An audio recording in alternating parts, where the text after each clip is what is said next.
All right. So, welcome to the Center for Black Innovation and the 2023 Black Business Power Summit. This is our inaugural conference to honor Black Business Month, which happens every year during the month of August. And we're thrilled to provide a specially curated day that is rich and substantive, as I get more mics on, with speakers who have not only made their mark as entrepreneurs, but who have also committed to helping others to make their mark. So you're in the right place. There we go. To give you a brief overview of today's flow, we're starting off with a powerful chat about what goes into starting a restaurant, and you're in for a treat. Kayvon Webster, who is the former NFL pro, and who's the Webster in Smith & Webster, which I actually just went to on Thursday, and is amazing, so definitely go. It's one of Miami's hottest new restaurants, and will be joined by the Center for Black Innovation's Executive Director and Entrepreneur Extraordinaire, Derrick Pearson, for this amazing conversation. Then Felicia Hatcher will bring you gems regarding the type of mindset required for manifesting a thriving business. She's developed a wonderful reputation for sharing her tried and true wisdom, successfully navigating the entrepreneurial space, as well as the corporate and tech spaces. Fasten your seatbelts because she'll help you envision what it's meant to have an uninterrupted business mindset. We're going to break for lunch around 12:30.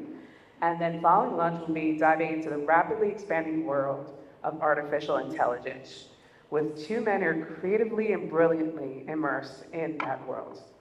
Will Hatcher will share his creative, comedic genius with AI, really helping you to see from a user-friendly perspective. Marlon Avery will follow him with a talk on how nonprofits can generate profits with AI, as well as touching on the business edition of this powerful, innovative technology. Will and Marlon will allow you to go even deeper into the world of AI with a fireside chat and Q&A, so that you leave here with an expanded understanding of how to use the AI to run a great business. So now it's time I'd like to bring up our first talk of the day and our first two speakers. So introducing again Derrick Pearson. He's a brand expert. Yes, give him a round of applause for hosting us. So Derrick's a brand expert who transforms business into funding magnets with a track record for creating 5 successful brands that's raised millions. He's the co-founder of Center for Black Innovation. His accomplishments have been highlighted by major media outlets like Comcast, NBC Today Show, Afrotech, Black Enterprise, TechCrunch, and Forbes. Recognized at the White House as a top 100 entrepreneur under 30. Give him applause for that. Derrick's guidance contributed to founders raising over $100 million and fund managers securing $15 million. His venture Feverish Pops received a 7-figure investment from a leading U.S. mall company, and he successfully sold the brand for 7 figures. Collaborating with Comcast, NBC Universal, he introduced coding to 3 million students, and he brought together 10,000 founders, investors, and entrepreneurial supporters. He's trained thousands for STEM careers, authored The Spitting Game, and currently aids entrepreneurs and nonprofits in building compelling brands that attract funding for growth, wealth, and impact. Derrick shifts focus from superficial to value-driven branding, aligning wealth and impact from potent attraction. A very good person to know. Welcome, Derrick, and thank you again for hosting us. Next up is Kayvon Webster. Kayvon played college football at the University of South Florida, where he earned a bachelor's degree in health science. He was drafted by the Denver Broncos in the 3rd round of the 2013 NFL Draft. He also played for the Los Angeles Rams and Houston Texans, and he won the Super Bowl 50 with the Broncos. He's the former owner of 5305 and is now co-owner of Smith & Webster. Once again, I was just there Thursday for Miami Spice. It was absolutely incredible. The portions are huge, and it's a beautiful hidden gem, so definitely make sure to go out and support. And he's also the author of 2 books and an animations creator. So welcome to our speakers.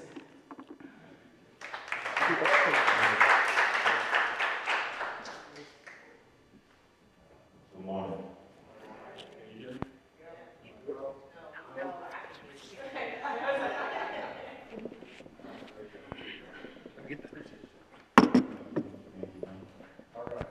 So I don't know if any of you know about Morehouse College. Raise your hand if you know about Morehouse College. So I went to Morehouse College, and they called one of those men Renaissance men. Now this man right here had there with me around the same time as me. Negative. Because he is a Renaissance man. Go Bulls. So as you've heard in this man's bio, he's a successful NFL player. But more importantly, he was able to pivot and transform himself into a successful entrepreneur. And that's what we want to understand. How he reinvented himself. And more importantly, how did you get into the restaurant industry to be able to create two successful brands? I think getting into the restaurant industry has always been a part of my life because being a professional athlete, you know, we have to take care of our body, we have to put the right fuel in there to get the right results. And I think that transitioned me into the restaurant business, starting out with having a meal prep service and then eventually going into the food truck and then going into the restaurant. So what was that transition like, going from like food prep, food truck, and going into a full-blown restaurant? How many seats do you have? I think we can hold about 120 people right now at Smith & Webster. What's that like? It's an experience. You know, I wouldn't do any step differently than I've done now. I'm grateful for the experience of being able to have 25 employees, paying them livable wages that they could take care of their family with, giving them health insurance and dental and vision, things like that to, you know, help our employees be better. So tell me about your mindset, your business mindset. Like, so if we look at the restaurant industry, it's never really about paying people livable wages, right? Giving them health care, making sure that they have a livelihood outside of the 9 to 5 or however many hours you have them working. Right. Like, so how do you merge your ethics, your morals with business, and what is that mindset like for people? I think starting a business starts with purpose. What's the purpose behind the vision that you have? For me, the purpose behind the restaurant was to, you know, not only expand myself and learning new things, but also to help other people get to where they need to be and being successful, being that I was successful coming out of college, getting drafted, playing a 7-year NFL career, just seeing things at a different level and just wanting to pour that back into the community and the people who believe in me. So I'm a heavy set brother, you know what I'm saying? So I got a little weight on me. So what do I need to eat at Smith & Webster to get a body like yours? I think you need to try the branzino. It comes with mashed potatoes and maybe a kale salad. I would probably say like They got cranberry and kale salad? of course. I would probably say maybe some salmon. We really don't sell the stuff that I eat. You know, we sell, you know, stuff that is for the community. It's American cuisine with a Southern twist. We do have some of your traditional Southern sides like collard greens, sweet potato, the traditional mac and cheese, and then we have the fried chicken. I think you should stay away from the fat boy. Yeah. Yeah, okay, I'm gonna stay away from that. So what do you eat though? The branzino. You say you don't eat stuff? I eat the branzino. Okay. I eat the branzino. Okay. I try to stay away from rice. I like quinoa. I like a lot of salad. I eat a lot of greens, a lot of salads. So y'all heard that first right here. He said you don't got to work out. All you got to do is eat good, right? So I don't have to get out, run, lift weights, do none of that stuff. It's all Eat some greens. It's just some greens. You know, flush your system out. But can you share an experience where having the right mindset helped you overcome a significant challenge? I think one of the experiences that I can, tell you all is transitioning from sports into a new life, being an entrepreneur. That was pretty tough for me. I tore my Achilles. you know, in my mind, it was a mental battle. Like, do I try to come back and play for some teams that don't really care about me as much, or do I focus on my future, and you know that has more longevity. Um, when I tore the Achilles, you know, you just start seeing different things going on in the organization, and sometimes you know you have to look yourself in the mirror. Is it more about, you know, the money or about the respect? And I think that's what it came down to me, was about the respect thing. You know, I put my body on the line 24/7 when they asked. When they didn't ask, you know, 5 o'clock training in the morning, and then all those things go out the window, you know, once you receive an injury in the NFL. And so you start looking at, They ain't low. you start doing that, you know, other things that bring you joy, that don't take away your mental capacity of like the things you put in your hard work in. So me personally, I think that that is a growth mindset, right? Being able to continue to grow as an individual, and not only grow as an individual, you were able to grow businesses, right? So you were able to grow and transform your business from meal prep to a food truck to a brick and mortar to a second brick and mortar and about to open up a third brick and mortar. So tell me about the growth mindset and how important that is to you as an individual and your business. I think it just goes back to purpose. For me, everything has a purpose that I do. And, you know, once I have the purpose, I start planning and I start to execute. Yeah, because I think like, so where do you want to take your hospitality company? Like, so you're at 3 spots right now, right? So how big do you want to grow? Like what's next for Kayvon? I mean, I want it to grow as large as it can grow. I do have a partner. We do have to agree on certain things as far as the growth of the business and the direction. I would, you know, my goal is to, you know, maybe have about 5 or 6 restaurants in different states that I like traveling to. It would give me something to do while I'm in those states. As far as the hospitality group, we're definitely looking for young and hungry chefs, managers, things like that to help complete the group, because you know we can't do our job alone. We definitely need people, and you know I'm just looking forward to that growth. Still a team sport, huh? Yeah, for sure. Okay. For sure. So being a black entrepreneur, how has that shaped your mindset? Like, has it been different? Have there been difficulties? Like your culture experience? How has that all, your blackness, shaped your mind, your business mindset? I just think being black in general prepared me for being an entrepreneur. We face so many challenges that we don't really get a chance to talk about. We have to be strong for our women, for our kids, for our family, and pretty much when it comes to me, you know, I just try to remain positive and keep the plan. So what are some of the key skill sets that people in the audience need to have and create and scale a successful hospitality business? I think for one, you need to have patience.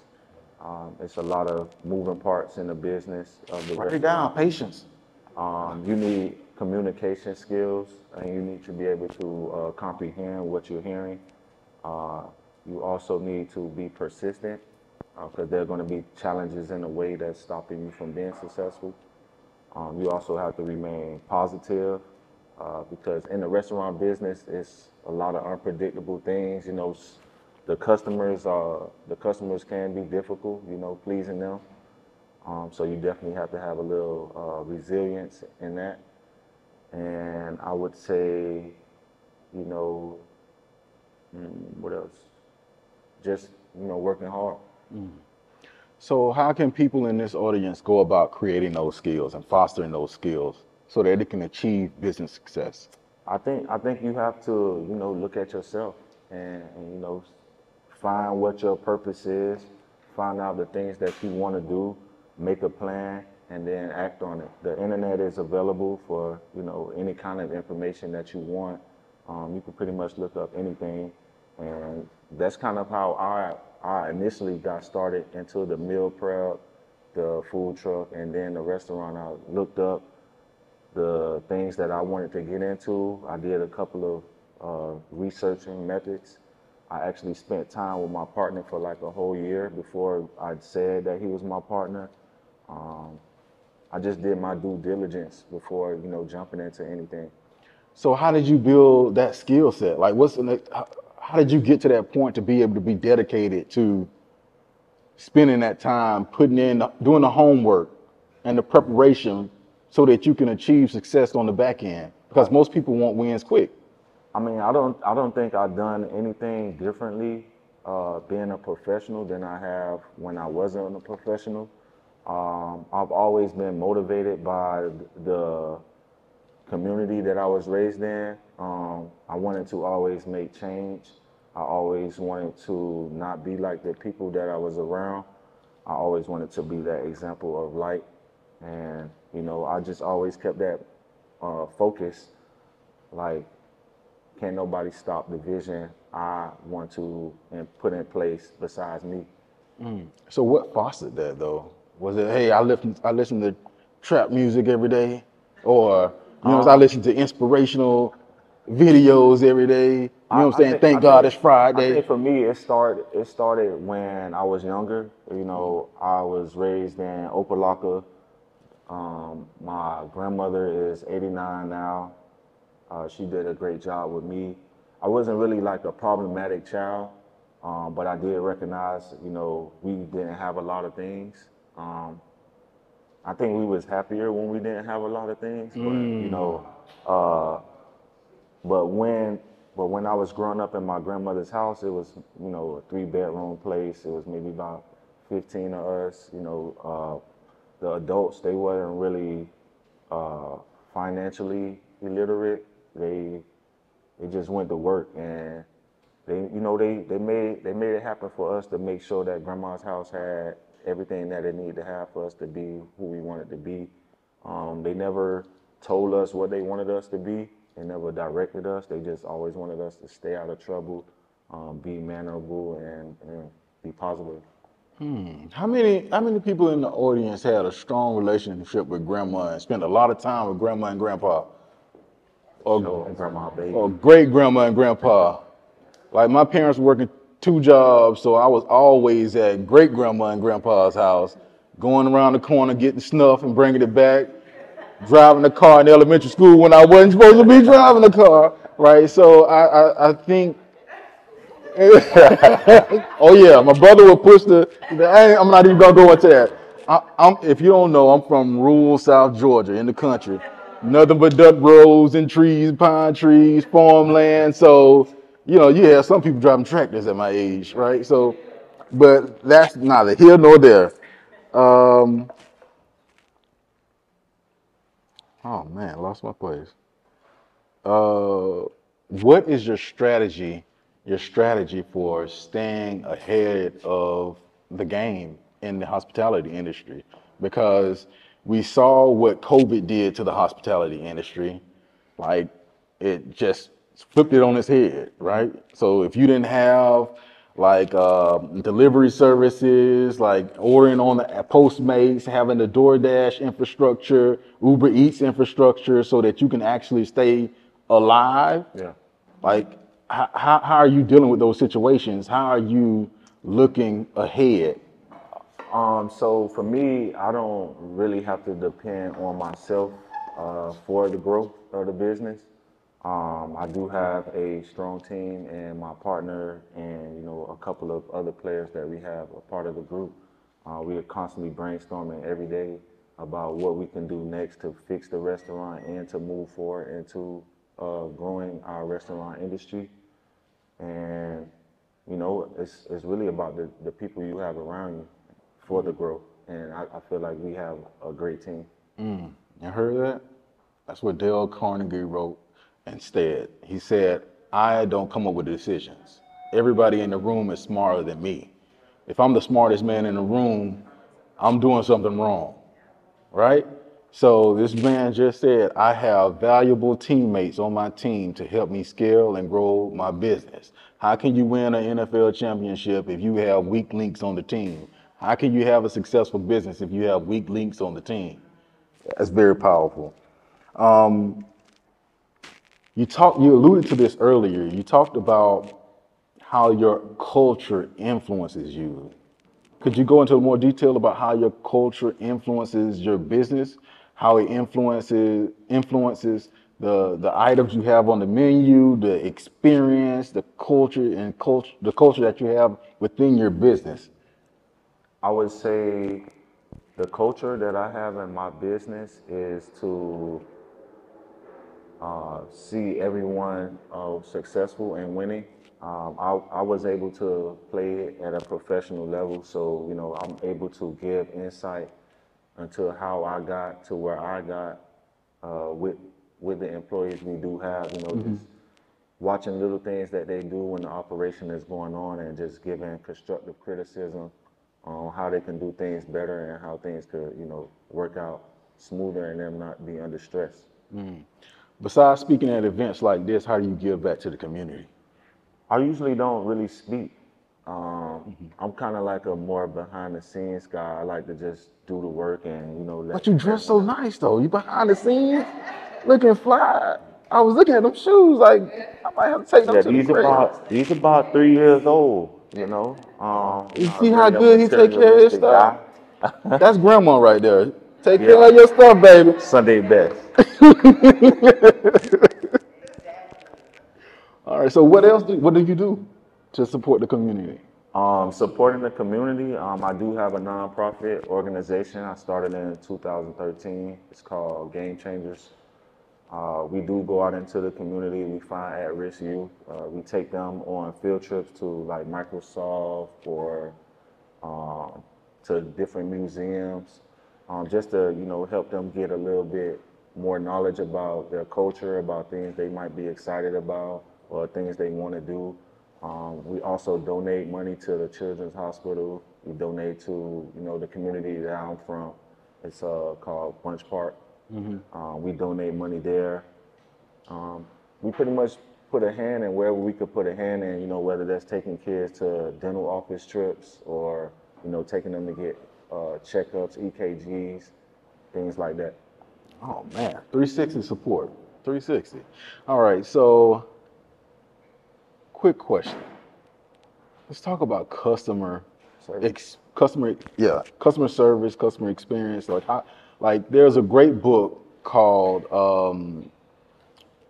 Small Giants.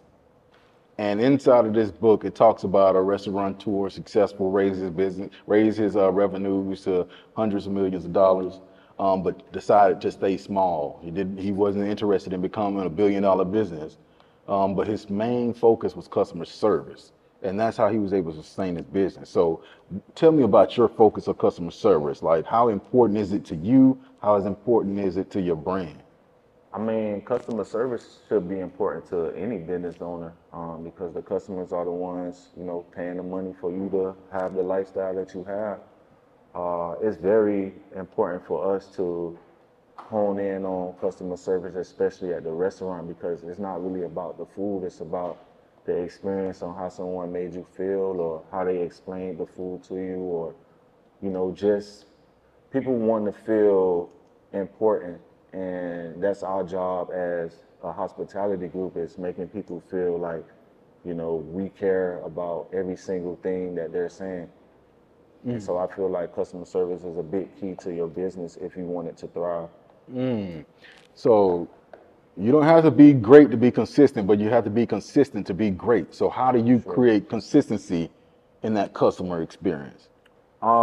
Really about the purpose. We do have meetings every week. My partner has some of the longest meetings I've ever ever been a part of. Uh, I didn't have this many. I didn't have this many meetings when I was in the NFL. We got to watch teams every week, and the amount of time we put into meeting with our staff, whether that's the waitresses, the bartenders, or the maintenance team. It's unlimited hours into coaching them up on how we want our customers to be taken. Nice, nice. How much time do we have before Q&A? I want to make sure I give everybody an opportunity to ask Kayvon questions. 10 more minutes?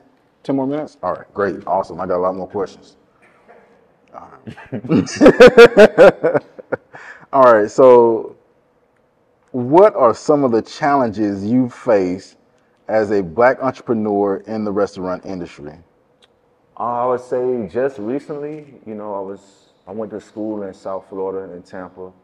I was trying to get a space. The space was about 1,800 square feet. I asked the realtor, how much are you charging per square foot? We did the math, came up with the math, sent it back to her. And then it was just a whole bunch of irregular questions, like asking me about how big is our space in Miami, what do we sell down there, how much we made. Then they wanted to see the business account. Then they wanted to see the personal bank account. And I was just like, the rent only $6,000. Like, why do we gotta show multiple bank accounts? They want to see my partner's personal account. They want to see my personal account. And I'm just like, you don't even go through this when you get in a house that's worth $6,000 a month. So that was kind of like crazy. And then when you're talking to the realtor, it's like, yeah, the food that you guys have at Smith & Webster, it may be too big for this area. And then, you start talking to them about, yeah, we didn't plan on putting Smith & Webster in this 1,800 square foot space. We wanted to do something different because it's right by the college. And, full disclosure, my partner is someone that can review an area and say, okay, this area, this food will work in this area. And so, when we did try to switch that up, it was always something else going on as far as that space was concerned. So I had to send a text message like, I appreciate you guys taking the time out to, see me, and let me know if I'm gonna get the space. But I felt after the conversation that you guys didn't want to give me the space. So, it's no longer needed for us to communicate because of how you guys are handling this situation. And so we're looking forward to, moving forward and not really opening in Tampa. I would love to do that because I went to college there. And so we're looking at Orlando and North Carolina and, things like that. So have you come up with a strategy on how to deal with that? Do you have a realtor that you can use to be the front person and only represent your business? Like, I thought about that. But I think that's too much where you gotta play those kind of games. It's like this building was on the market for 1,100 days. And I showed you in a bank account that can pay the rent for 5 years for the lease. And it's like, at this point, it's like, do you want your space to be leased out or do you not want it to be leased out? Now you're saying you care about how much money I'm investing into the space. But like, why? Like, you're not giving me no money to help your space be better or help people know that this is your space. You want me to come in and invest my money, but you won't even let me get to that point. But you're still asking me these questions about what I can do for the space. It doesn't make sense. That seems like that sounds like a problem, right? That's a problem that a lot of our people have. We don't own, right? We lease, we rent, right? So is it an ownership question now, or are you looking to own? Oh, Or? definitely. Owning some commercial real estate, that's one of the next plays for being in a restaurant is to own the property, to own the brand, so that the brand can pay for us owning it. Nice. All right. How has technology? Wait, hold on. Let me ask this one before. What opportunities do you see for other aspiring Black entrepreneurs in the food and hospitality sector? There's a lot of opportunities there. It's just about, like I said, it goes back down to you and the things that you want to accomplish. So if you're in the field and you're a cook, you should have aspirations on being a chef or being a kitchen manager or, being an executive chef, being a front of the house manager, being a general manager. Like it's all kinds of positions available in the restaurant industry for you to, attack. So what position do you see the most need for in your business? Do I need more chefs? Do I need more bartenders? Do I need more servers, quality servers? Like, what is the one where you say, hey, man, if I had a lot of these people, we can do some things? I would just say you need, it's not really a position, it's really like a skill set. It's more like you need people who really want to do the work, and then you need people who are dedicated to doing that work and making sure that, no shortcuts are taken. So I would say you need more managers that look like us in the field so that we could direct, the way the hospitality is supposed to be. And are there any other personality traits that you will identify? Because some of the people that work at your business, when I go there and I eat, are very personable. They're very considerate of my needs, you know what I'm saying, as a customer, right? So are you looking for that in people, or do they need to be considered, or do they need to be like, nah, you're going to take this chicken like it is, dry? Yeah, so we try our best to not to have meetings with the servers for them not to be as personal. Some people can't really help like how they communicate with others. The only thing we can do is, if a customer does tell us about it, we can go to the person direct and, just try to give them better coaching points on how to engage with the customer. Oh, that sounds like that's not personable. That sounds like too private. You know, it's like, oh man, this happened to me and my family or whatever. No, I'm talking about being considered etiquette. No, I'm just saying. That's what it seemed like you saying to me. No, I'm saying I can't really like control like the personable aspect when it happens. All I can do is, once I'm aware of it, all I can do is have a meeting with them and explain why this could be problematic for certain guests and leave a, I can help them with their statements or how they're going about approaching the next guest after that, occurred. See, y'all see what happened right here? We have two different definitions of personable, right? So my definition is a person that's having etiquette and being able to relate to me and be able to understand my needs and thinking ahead, saying that, hey, I know this customer here came here 5 times. They know my drink. They know what I want. They know how I want my meat coming. Like, that's what I mean by personable. But he's saying sharing information that they don't need to be sharing or being too relatable to the customer. All right. So look, to answer you though, I would say it's kind of it's tough, especially in the restaurant industry, to have consistent people. Because it's so much of they're coming in and you don't like them, then you want to get someone else. So it's kind of hard for them to be personable, to remember, hey, I seen this. Like, you might not see that same server that you seen 5 weeks ago this week. Something may have came up, and so we just try to get everybody on the same page. Appreciate that. One question before we open it up to the audience. This question is, two actually. How do you use technology in your business, and what advice would you give to an aspiring entrepreneur in the hospitality industry? So the technology that we use in the business, we use a POS system. It's called Toast. That's how we take the orders. That's how the orders come back to the kitchen. And then the position that I was in for the first year of opening a restaurant was the expediter. So I have to look at the screen and observe the whole board. Once the food hits the window, then I have to organize it to send it out at a right time. We also have walkie-talkies that we use for the servers to be able to communicate, like when a table needs to be bussed or sending out extra food for a certain table if it did take a little bit longer.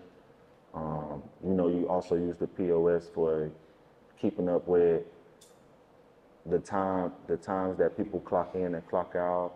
You use that for knowing what the sales of the week were, what was the highest, what was the lowest, what we need to take off. You also use it for scaling on your business, because you can see at the end of the day what sold the most and what didn't, and you can do an evaluation to take it off if it's not selling. Yeah, that's pretty much it. And then the advice that I would give is to, find your purpose, and then when you find your purpose, lock in on it. Nothing of significance is accomplished without the hard work, without the mindset that you said earlier, and the focus. Thank you. Have you seen the movie Bear? The series Bear? Mm-mm. Oh man, raise your hand if you've seen Bear. It's good. I know, right? What is so it? You saw my man say he was an expediter? Y'all need to watch. Bear is a series. It's on season 2. Oh. That talks about a Michelin 5-star restaurateur, a chef who left and came back to run and transformed his home business, his family's business, restaurant. So it's phenomenal, right? I'll check it out. Yeah, yes, sir.